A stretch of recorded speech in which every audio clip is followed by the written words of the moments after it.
Technology పెరుగుతోంది, మనుషుల మధ్యలో అనుబంధాలు ఆప్యాయతలు పెరుగుతున్నాయో తగ్గుతున్నాయో మీ అందరికీ తెలుసు.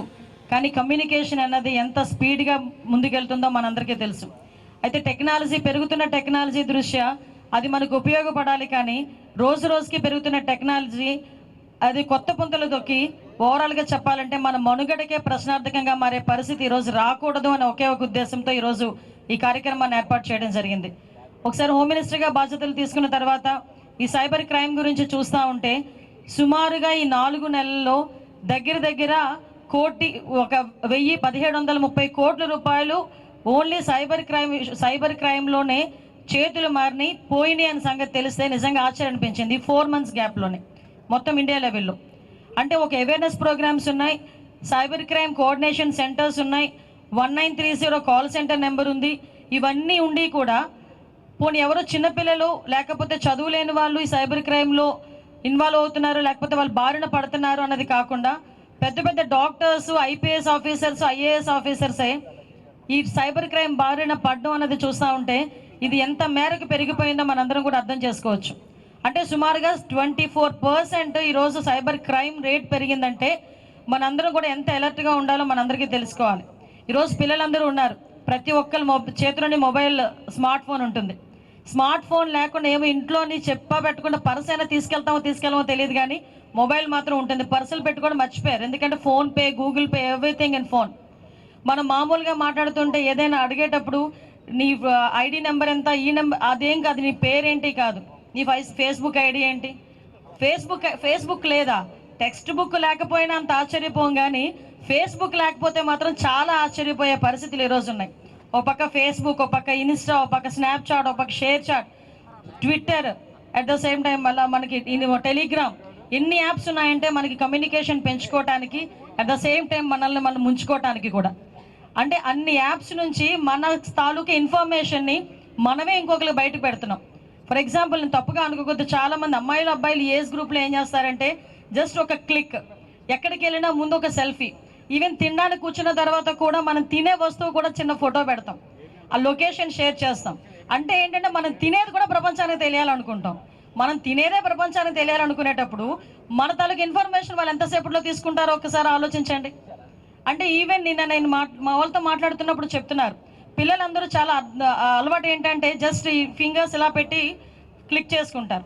ఈవెన్ మన ఫింగర్ ప్రింట్ సంబంధించిన దీని రేఖల్ని కూడా వాళ్ళ ఐడెంటిఫికేషన్ చేసుకున్నంత జూమ్ చేసి దాని నుంచి కూడా మన తాలూకా మొత్తం బయోడేటాని అంతటిని పక్కకు తీసే పరిస్థితి. అంటే ఇది చెప్పుకోవడానికో వినడానికో కొంచెం జోయల్గా ఉండొచ్చు, అవునా ఇంతలాగా చేస్తున్నారా అని అనుకోవచ్చు, కానీ దీని ఇంపాక్ట్ ఎంత పడుతుందంటే మీలాంటి చిన్న పిల్లలు సూసైడ్లు చేసుకునే పరిస్థితి వస్తూ ఉంది. మా దగ్గరికి చాలా కేసెస్ వస్తాయి. అమ్మాయిల ఫోటోలు ఒకసారి ఫేస్బుక్లోనే ఎక్కడ ఒకసారి మీరు అప్లోడ్ చేసిన వెంటనే మీ ఫొటోస్ని మార్ఫింగ్ చేస్తారు. మీరు కనుక వాళ్ళకి సంబంధించిన డబ్బులు ఇవ్వకపోయినా, వాళ్ళు మిమ్మల్ని ఏదైనా అబ్యూస్ చేసినా బయటికి కూడా చెప్పుకోలేక, ఆఖరికి ఇంట్లో వాళ్ళతో చెప్పుకోలేక, ఫ్రెండ్స్తో చెప్పుకోలేక, ఎక్కడ అవమానపడతారో, ఎక్కడ మమ్మల్ని తక్కువగా చూస్తారో అని భయపడి సూసైడ్లు చేసుకునే పరిస్థితి కూడా చాలా కేసెస్ మేము చూసాం. ఇప్పుడే ఇందాక సిపి గారు చెప్పారు, దగ్గర పర్ డే మాకు తెలిసి ఒక 5 to 6 కేసెస్ వస్తాయండి, అంటే ఒక విజయవాడ పరిధిలో. అటువంటిది స్టేట్ లెవెల్లో ఎన్నో వస్తాయో ఒకసారి ఆలోచన చేసుకోవాలి. ముఖ్యంగా ఈ పిల్లలందరూ కూడా చదువుకునేటప్పుడు 5,000, 10,000 అవసరం అయ్యి ఈ లోన్ యాప్స్లోకి వెళ్తారు. ఈ లోన్ యాప్స్లోకి వెళ్ళి వాళ్ళు తీసుకొని ఒక చిన్న ఇన్స్టెంట్ డబ్బులు అంటారు, మాకు వస్తుంటాయి మెసేజ్లు, నాకు మొన్న ఎవడో పెట్టాడు 50 లక్షలు ఇన్స్టెంట్ లోన్ మీకు శాంక్షన్ చేశానని. అంటే వాళ్ళు ఇన్స్టెంట్ లోన్స్ అని చెప్పి మీ దగ్గర నుంచి మీరేం చేస్తారు, డబ్బులు ఉండవు, అమ్మ వాళ్ళని అడగాలంటే భయమో, లేకపోతే అమ్మ వాళ్ళ దగ్గర ఉన్నాయో లేదో అని బాధో ఏంటో, వాట్ ఎవర్ ఇట్ మేబీ, మనం ఈజీగా కట్టేద్దాంలే తర్వాత అని ఒక 10,000 20,000, ఎక్కువ కూడా కాదు మీరు తీసుకునేది, ఒక 10,000 20,000. అలాంటిది కూడా తిరిగి రీపేమెంట్ విషయంలో మీరు కడుతూనే ఉంటారు, కానీ ఆ డబ్బులు మాత్రం తీరు. ఆ 10,000కి 30,000 కడతారు, 40,000 కడతారు, కానీ ఆ అప్పు మాత్రం తీరదు. డెఫినెట్గా వాళ్ళు ఏం చేస్తారంటే ఈవెన్ ఒక క్లిక్, నిన్న మా వాళ్ళు చూపిస్తే నిజంగా ఆశ్చర్యం అనిపించింది, ఒక క్లిక్ మీ కాంటాక్ట్స్ అన్నీ కూడా వాళ్ళ చేతిలో ఉంటాయి. మీ తాలూకా పేరెంట్స్కో, మీ తాలూకా రిలేటివ్స్కో, వాళ్ళందరికీ కూడా మీ ఫొటోస్ మాఫ్ చేసి పెడతామని చెప్పి ఒక బీటెక్ స్టూడెంట్, ఒక అమ్మాయి నా దగ్గరికి, ఒక అమ్మాయి సూసైడ్ చేసుకుంది వైజాగ్లో లాస్ట్ ఒక 2 years బ్యాక్. ఏంటంటే ఇదే సిచ్యువేషన్. అంటే మేము ఎందుకు చెప్తున్నామంటే వాళ్ళు అలా బెదిరించి మేము మీ దగ్గర నుంచి డబ్బులు తీసుకోవటం కానీ, మీ పేరెంట్స్ని బెదిరించి ఆ డబ్బులు తీసుకోవటం కానీ, ఇది ఒక క్రైమ్ విపరీతంగా పెరిగింది. ఇలాంటివనే కాకుండా హనీ ట్రాప్స్, ఇవన్నీ కూడా ఒక్కొక్కటి రోజు రోజుకి టెక్నాలజీ పెరుగుతోంది. నేనేమంటానంటే ఈరోజు మన డిపార్ట్మెంట్ వాళ్ళు ఒక మంచి ఇనిషియేషన్ తీసుకున్నారు. ఈ ఇనిషియేషన్ అన్నది ఏదో మనం కూర్చొని ఒక అవేర్నెస్ క్రియేట్ చేసాము, ఒక యాప్ క్రియేట్ చేసాము అన్నది కాకుండా, ఒక వాక్ మనం పెట్టామన్నది కాకుండా, వాట్ ఎవర్ ఇట్స్ మనం ఇప్పుడు సైబర్ సోల్జర్స్ అన్నది మనం రెడీ చేసుకుంటున్నాము. ఈ సైబర్ సోల్జర్స్లో అవేర్నెస్ పెరగాలి, అట్ ద సేమ్ టైం మన దగ్గర కూడా టెక్నికల్ సపోర్ట్ కూడా పెరగాలి. ఎందుకంటే ఈరోజు మొత్తం స్టేట్ లెవెల్లో సైబర్ పోలీస్ స్టేషన్స్ అయితే డిస్ట్రిక్ట్కి ఒకటి ఉంది. ఆ డిస్ట్రిక్ట్కి ఒకటి ఉన్న సైబర్ పోలీస్ స్టేషన్స్లో ఒక సిఐ క్యాడర్ మాత్రమే, ఒక ఆఫీసర్, వాళ్ళకి ఒక 2-3 కానిస్టేబుల్స్ని మనం పెట్టుకున్నాం. కానీ ఈ సైబర్ సెల్ అనేది నాకు తెలిసి ఒక 3 దగ్గర 4 దగ్గర కొంచెం యాక్టివేట్లో ఉంది. బట్ నేనేమంటానంటే ప్రతి జిల్లాలోని కూడా ఈ సైబర్ సెల్ ఓపెన్ చేయాలి, సైబర్ సెల్ యాక్టివేట్లోకి రావాలి. ఈ సైబర్ సెల్కి సంబంధించి సైబర్ పోలీస్ స్టేషన్లో కూడా మనందరం కూడా ఒక అఫీషియల్గా టెక్నికల్గా సపోర్ట్ చేసే ఒక టీమ్ని రెడీ చేసుకొని, ఎస్పెషల్లీ సైబర్ క్రైమ్ మనం అనుకోవచ్చు రోజు రోజుకి క్రైమ్ పెరుగుతుందంటే ఈ సైబర్ క్రైమ్స్లోని ఉన్న వ్యవహారంలోని గాంజా కూడా, డ్రగ్స్ కూడా విపరీతంగా పెరుగుతున్నాయి. అంటే ఓవరాల్గా చెప్పాలంటే మన ఫ్యూచర్ని మనమే చేతులతో నిలిపేసుకునేటట్టుగా చేసే పరిస్థితి ఈరోజు మనకు కనిపిస్తూ ఉంది.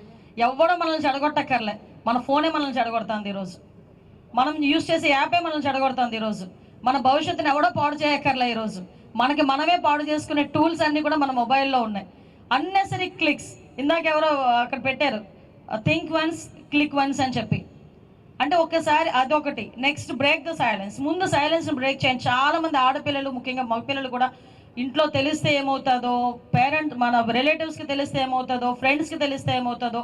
కొంతమంది నా దగ్గరికి వస్తారు, doctors, lawyers, IAS officer, IPS ఆఫీసర్లే, మేడం మా పేర్లు బయటకు చెప్పకండి. నో, నేనేమంటానంటే కొంచెం ఓపెన్ అప్ అవ్వాలి. ఎస్, నేను ఇలా మోసపోయాను అనేది బయటకు తెలిస్తే 10 మంది ఆటోమేటిక్గా అవేర్నెస్ క్రియేట్ అవుతుంది, వాళ్ళలో కూడా ఒక అలర్ట్నెస్ వస్తుంది. సో మేమేమంటామంటే ఈరోజు మన డిపార్ట్మెంట్ తరపు నుంచి కూడా కంపల్సరీగా సపోర్ట్ చేయాలి, డిపార్ట్మెంట్ కూడా సపోర్ట్ చేయాలి. వాళ్ళకి కావాల్సింది ఇందాకే అన్నారు, మనకి central cyber crime coordination team కాదండి, ఒక state cyber crime coordination team ఏర్పాటు చేయాలండి, దానికి ఆ దిశగా ముందుకెళ్ళాలి మేడం అని చెప్పారు. డెఫినెట్గా ఆ విషయంలో మేమందరం కూడా సపోర్ట్ చేస్తాం, గవర్నమెంట్ పరంగా మీకు సపోర్ట్ చేస్తాం. ఎట్టి పరిస్థితుల్లోని ఇప్పుడు వరకు అయింది ఒక ఎత్తు అయితే, ఇదే అంటారు prevention is better than cure. మనం అయిపోయిన తర్వాత ఆ డబ్బులు ఎలా తీసుకురావాలి అనే దాని మీద కన్నా అవ్వకుండా చూసుకునేటప్పుడే మనం ఒక సక్సెస్ఫుల్గా స్టోరీస్ మనం రన్ చేయాలి. అట్ ద సేమ్ టైం నేను పోలీస్ డిపార్ట్మెంట్ వాళ్ళకి కూడా కోరుకునేది ఏంటంటే, పిల్లలు ఎక్కువగా యూజ్ చేసే యూట్యూబ్స్లో కానీ ఇన్స్టాస్లో కానీ చిన్న ఒక మనకి ప్రోగ్రామ్ అవేర్నెస్ అడ్వర్టైజ్మెంట్స్ ఉంటాయి. ఆ టైంలో వాళ్ళకి అవేర్నెస్ కానీ, ఈ సినిమా హాల్స్లోని థియేటర్స్లో అవేర్నెస్ క్రియేట్ చేయడానికి ఒక 1 మినిట్ 2 మినిట్స్ వీడియోస్ కానీ చేయటం కానీ, ఇవన్నీ చేయడం ద్వారా ఓవరాల్గా మనం ఒక అవేర్నెస్ క్రియేట్ చేయడం అవుతుంది. ఇది స్టార్టింగ్. ఇదంతా కూడా ప్రతి ఒక్క స్టేట్లో ఉన్న మన అన్ని జిల్లాల వాళ్ళు కూడా అవేర్నెస్ క్యాంప్స్ క్రియేట్ చేయాలని మనస్ఫూర్తిగా మీ అందరికీ కూడా కోరుకుంటున్నా. ఒకటే చెప్తున్నానమ్మా, మన భవిష్యత్తు మన చేతుల్లోనే ఉంది. మన చేతుల్లో అంటే ఫోన్లో కాదు, ఫోన్లో యూజ్ చేసే యాప్స్లో ఉంది. ముఖ్యంగా ప్రతి ఒక్కరు ఆడపిల్లలు కానీ మగపిల్లలు కానీ ప్రతి ఒక్కరు మీరు మీ పేరెంట్స్ని, ఇంకొకటి కూడా చెప్పారు, ఇంట్లో హౌస్ వైఫ్స్ని కూడా వదలట్లేదు సైబర్ క్రైమ్ వాళ్ళు. ఎంత క్రియేట్ చేస్తారంటే ఫాస్ట్నెస్ దాన్ని అలర్ట్నెస్ క్రియేట్ చేస్తారు, సీరియస్నెస్ క్రియేట్ చేస్తారు. అమ్మో నిజంగానే నా డబ్బులు పోతున్నాయేమో, అమ్మో నన్ను నిజంగానే పోలీస్ కేసు పెడతానంటే నాకు అర్థం కాదు, ఎందుకు పెడతారని అడగట్లే. ఎందుకు పెడతారని అడిగితే వాళ్ళు ఏ కేసు పెడతారని చూసుకుంటే సరే, లేకపోతే మీ మీద ముంబై పోలీసులు మేము కేసు పెడుతున్నాం అది ఇది అనేసరికి ఆటోమేటిక్గా భయపడిపోయి మన ఓటీపీలు, మన ఆధార్ నెంబర్లు ప్రతి ఒక్కటి ఇచ్చేసే పరిస్థితి ఉంది. దయచేసి మీరందరూ కూడా, ఇక్కడున్న సైబర్ సోల్జర్స్ అందరూ కూడా మినిమం ఒక 10 మందిని అవేర్నెస్ క్రియేట్ చేద్దామా? చేయగలరా? ఒకసారి చేయగలము 10 మందిని అనుకున్న వాళ్ళు ఒకసారి హ్యాండ్ రైజ్ చేయండి.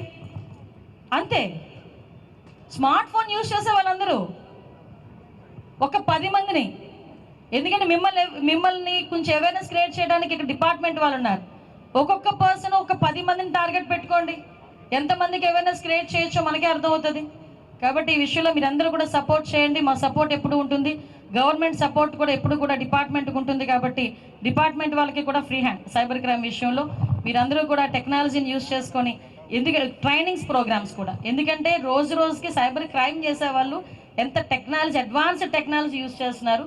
దానికి అనుగుణంగానే మనం కూడా ట్రైనింగ్ ప్రోగ్రామ్స్ కూడా డిపార్ట్మెంట్ వాళ్ళకి ఇప్పించాల్సిందిగా మిమ్మల్ని అందరినీ కోరుకుంటూ, ఈ అవకాశం వచ్చిన మీ అందరికీ కూడా ప్రత్యేకంగా ధన్యవాదాలు తెలియజేసుకుంటూ, ఇంత ఉదయాన్నే కూడా ఎనర్జెటిక్గా ఉన్న మా పిల్లలందరికీ కూడా మరొకసారి శుభాకాంక్షలు. All the best. God bless you. Thank you so much. జై హింద్.